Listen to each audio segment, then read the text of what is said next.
to see a book was humiliating us. It was like the object of what we didn't have access to. It was the object that people who have it spoke in a better way than us, expressed themselves in a better way than us, had a more privileged life than us. Now,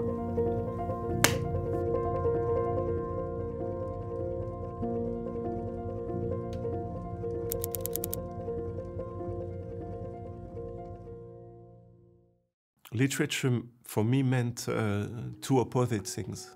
There was an emancipatory aspect and a destructive aspect. The destructive one was linked to my class body. In the working class of my childhood, a book was something very violent. And I know it because when I became a student, I was coming back home to my family with my books, you know, with the novels I was reading. And it was so violent for my mother. It was for me a way to show her that now I belong to the world of people who read books, to a more privileged class than her, to a more privileged universe than her. And it's not new. You see it in the books of James Baldwin, that he comes from a working class family, and when he starts reading in his book, The Devil Find Works, his mother is hiding the books from James Baldwin because she feels that it will create distance that she will never be able to overcome again after that. And that was book was for us. In a way, books were more violent than money. So for me, writing is leading also a war at literature, within literature, to kind of fight against the potential violence of books and of literature, to try to write books differently, to try to talk about literature differently, to try to shape the books differently in order to diminish or overcome this violence of books. So that was what was book work to me as a class body. But as a sexual body, it was the opposite. As a gay person, books were the first time where I encountered people like me, gay people like me, people who endured the same shame, hopes, desires, dreams, sexual fantasy. And for so long, I didn't know that it existed, you know? I didn't know that so many people had fought for me to exist, like Marcel Proust, like Jean Genet, like Pasolini, like Violette Leduc.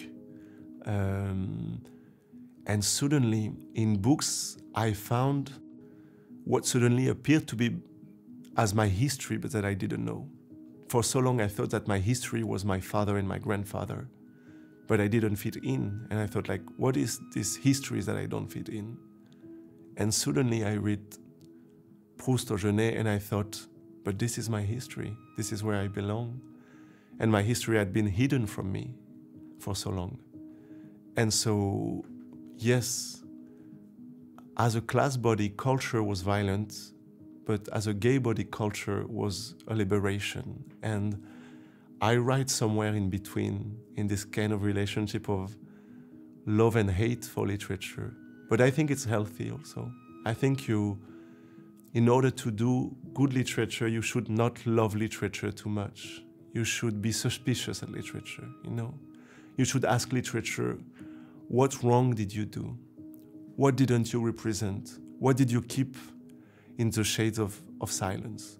That's how Toni Morrison wrote about Black people in America. She was angry at literature. She was furious at literature.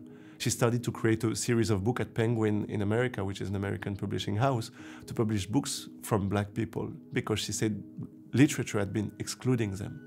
So Toni Morrison started literature as a war against literature, not as this kind of, you know, bourgeois ideology of literature, that literature build bridges between us. And no, it's not that simple. I often say it, but when we talk about books, there is a big debate happening like everywhere in the world, in Denmark, in France, in the US, which is why young people read less and less, and why people are less and less interested in literature or in books. And the thing is, when people have this conversation, they always roughly make a sociology of reception. So they say, what is the problem with the reception? What is the problem with the audience? What is the problem with the young people? But they never make a sociology of creation. They never say like, what do the writers write about? What are the kind of realities they address? How do they write? And it's a feeling that I had as a student. I would go to bookstores and I had the feeling that most of the contemporary literature was a lie, was not talking about the world I was living. I was living in a world of violence, inequality, dreams.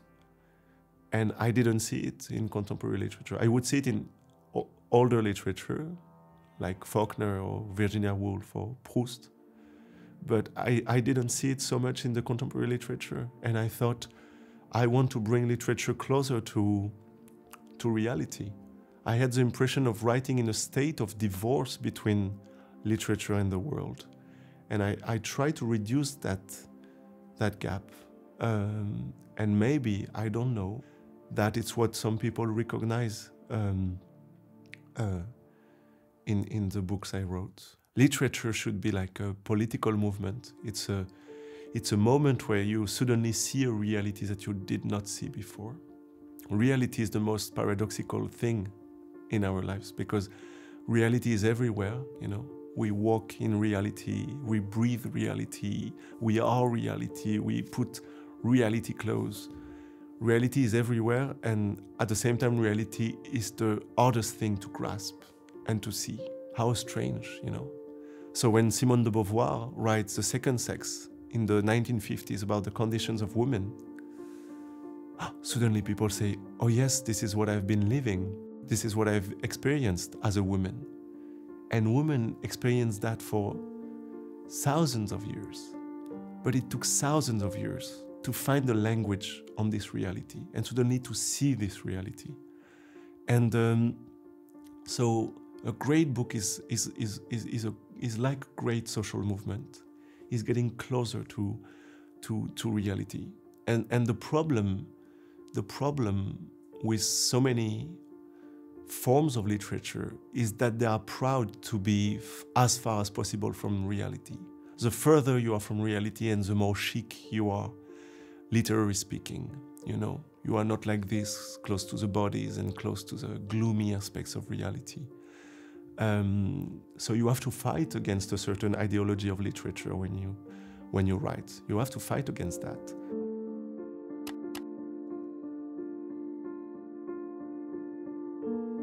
What is interesting is the dialogue between literature and politics. How much politics is changing literature and writing. We know that, for example, after May 68, so many philosophers have been writing differently in France. I think of Michel Foucault or Jean-Paul Sartre, because suddenly the social movement made appear to them some realities that they ignored, and they write in a completely different way. And sometimes it's the other way around. It's the books, like the books of Simone de Beauvoir or the books of Karl Marx, that suddenly informs our perceptions and create new political movements. And so, yes, but this is also one fight against literature, because there is a huge part of the literary field which consists in excluding politics as something negative. You know, what could be more negative for novels that someone's telling it's a political tract, it's a political piece. It's not a novel. Politics is an insult, and I wonder why.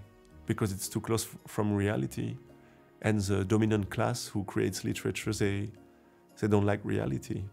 They want to push reality as far from them as possible. Even when they eat, you know, it's what Pierre Bourdieu showed in his book about class distinction, that when the bourgeoisie eats, they put forms in the dinner, you know. They will make it beautiful, they will talk about their days, they will do anything to ignore the fact that they are fulfilling a physiological function. Politics is so absent from literature. It's because so many writers come from dominant class where they don't feel the effects of politics on their skin, on their flesh, on their body. I said it a lot when I published Who Killed My Father, but Macron cannot do anything to me, but he can destroy my father. I have money, I have diplomas, I can travel, if they cut welfare to pay for the doctor, I can pay it.